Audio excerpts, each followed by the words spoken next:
it became obvious that the only thing they were concerned about wasn't the end product that the customer got. It was actually just getting the money from the customer. And once they'd got the money from the customer, they didn't really care about the quality of service that people received. The question is, from Thinking Focus. Hi, I'm Graham from Thinking Focus. Hello, I'm Richard from Thinking Focus. And the question is, why do some salespeople only think about the sale? The question is, from Thinking Focus, a podcast about how we sometimes get in our own way and what we can do about it. So Richard, why is that? I think it's something reasonably common, perhaps more than reasonably common, in lots of organisations. Most organisations have got some sort of sales function. And of course, salespeople are targeted and often very driven by what they've got to try and achieve, and can therefore get a very singular focus, which you would think is probably really good. Because let's focus on getting the sale, let's focus on getting the sale, let's get it, let's do the number, all those sorts of things. But of course, that set of conditions that can be created can mean that you forget about other things that sit around the sale, if you see what I mean. Yeah, okay. So we would normally say focus is a really good thing. Yeah. So having focus is important. But what are some of the other things you're talking about then? What other stuff? So I'll give you an example. I went for an interview years and years and years ago with an organisation, and as part of that interview, you prepare a few questions to ask back. And I'd done a load of research on what the company did and all that sort of stuff. But I'm always interested to ask the person there. So tell me about the company. Tell me about its purpose. Tell me what you're here to do, what you're trying to achieve. Those sorts of questions. Which, of course, I can find that out from reading the internet. But is what they say ever congruent? But it's always good to find out from someone inside what that actually feels like. So I asked that question to the guy interviewing me, and he said to me, and his answer seemed weird at the time, because his answer was, I said, so what is it that we're doing? What are we trying to achieve? And he said, quite simply, Richard, we are a sales company. So why did you think that was weird? Well, were they a sales company? They weren't a sales company. Sales were a part of getting their service to their customer. They weren't a sales company. You can't just be a sales company. You've got to have a bigger purpose. Got to do more than that, than sales, haven't you? And when I was successful in the interview, and I went and despite that strange answer, went and worked in the company. It became obvious that the only thing they were concerned about wasn't the end product that the customer got. It was actually just getting the money from the customer. It was all about sales. So the sales team were highly motivated. The culture was very aggressive sales. But if you didn't work in sales, like I didn't work in sales there. You felt like a spare part. Nobody thought about the thing you had to do for the customer. And once they got the money from the customer, they didn't really care about the quality of service that people received. So what was the impact on the salespeople then in that kind of culture? All they thought about was what they were told to do, was get the number. So they would often, I'd often speak to some of the sales guys and say, well, hang on a minute, you've asked me to do, X, Y, and Z for a customer. I'd often say, it's impossible. we can't deliver that. We can't do that. And they'd say, I don't care. That's what the customer wants. That's what I've sold them. That's what you're doing. So you always had customer complaints, always, which often you could get around because the quality of the people at the other end dealing with the customer were the people were quite good. But it became tiresome, it became impossible, and the relationship between sales and every other part of that company was terrible. So you're saying then the salesperson, while there'll be the focus on the sale, there should be more focus on the customer then, and how might that look? Yeah, the way I like to think about it is what if you didn't just think like a salesperson? What if you thought like a CEO? Okay, so explain that. So I know that sounds a bit, glib or whatever. Think like the CEO. The CEO clearly is very concerned with sales and the number that you've got to achieve. Clearly, that's driven and measured and all those things. But he also has to be concerned with the ethics of the business that you're in. He also has to be concerned, or she also has to be concerned with the customer experience. She or he also has to be concerned with the product that you produce, is the product good enough? Does it look good? Does it feel good? Does it work? They also have to be thinking about the health and well-being of all the people within the organisation. So there are, and many other things besides, but focus solely on the sale and not caring what happens after that, of course, creates more stress within the system. Yeah. So I realise it's not easy for everyone to think, I'm going to think like the CEO today. But actually, just thinking, okay, so if I do make this sale in this way, what does that mean for us as a business? What does it mean for my colleagues? What does it mean for the customer?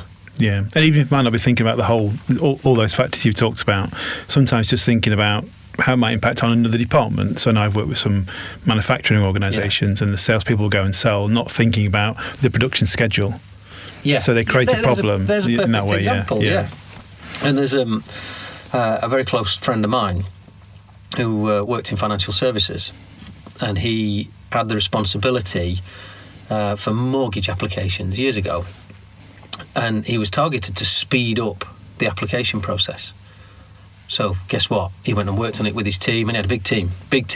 Worked on it with his team, came up with new ideas, new processes, all that stuff, and they did. They sped up the system massively. They got more applications through. Brilliant. He was rewarded for it. Fantastic. Bonuses, all the rest of it. Great. But it caused a massive bottleneck for underwriters, and therefore caused a massive customer, experience problem. What's happening with my mortgage? What's happening with the underwriting of my mortgage? What's happening?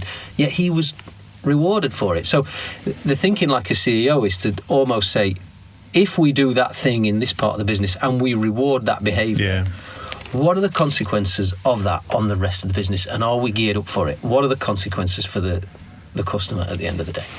So something about how the salesperson might think, but also the person setting the targets, how they might be thinking, and being mindful of the target that you set in will drive a certain kind of behaviour. Yeah, that's an interesting point, isn't it? Because there's that time of year for many organisations that we work with when they say, we're reviewing targets, we're reviewing bonus schemes, we're doing those sorts of things. Does the scheme that you're putting in place drive the culture that you want as a business? It's not our job today to say what the right culture is or anything like that. That's up to the business, isn't it, to think about?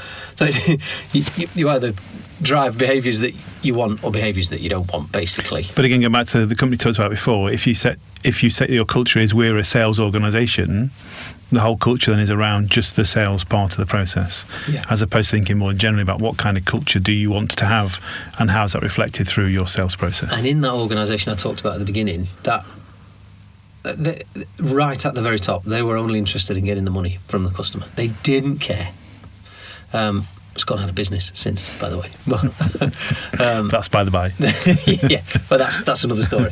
But and that if you're doing it for those reasons, and maybe it's a short-term thing, and that's what you wanted, which may be in their driver, I don't know, but it did feel very difficult to work in that business. It made the culture very strained for those people that weren't in sales and that were customer facing. People didn't stick around long because it was just too hard.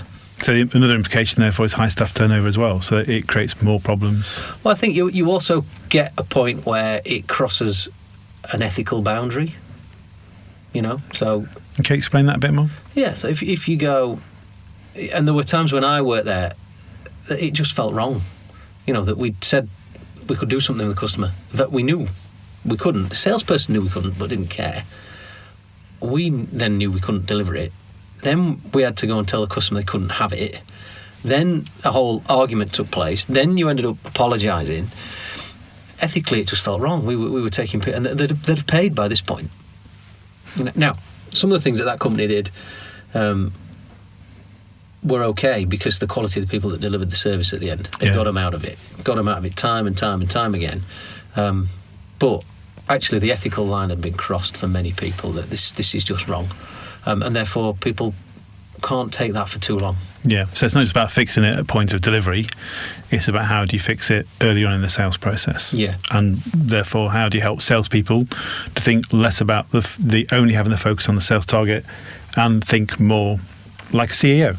Yeah, and I guess the moral of this story for us is just as you say. So even if you listen to this and think, well, I don't know everything that the CEO gets involved in all the time, it's that step back, look at the big picture, just as you said, and what are the behaviours that we want and the decisions that we want to make all the way through. So if I'm listening to this and I've got salespeople who I think are doing the wrong thing, they're very focused on sales, but I recognise that they're creating problems elsewhere, then actually it's maybe looking at the process, look at how we're targeting them, look at therefore how our targets are driving their behaviour, might be one thing, and then work with the salespeople to help them think wider about their role in the wider organisation. Yeah, I think there's probably one other step before the salespeople is to look at the senior management. What are the behaviours that the culture is being? How's the senior management team driving the culture? Because of course they'll drive salespeople to take whatever actions. But yeah, absolutely those things. Okay, that's great. Well, thanks for your advice on that. Thank you, Graham.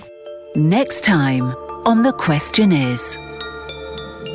Actually, that little bit of work, and maybe half an hour a week, pulling that out, writing their weekly report or doing an exercise as a team means that when they're in the field with clients, they have a better understanding of exactly where they are and against their number. That will inform their choices. It will allow them to see what they need to do. To find out how Thinking Focus can unlock the potential within your organisation, go to www.thinkingfocus.com, where you'll discover more about the work we do, helping our clients increase productivity and enable change.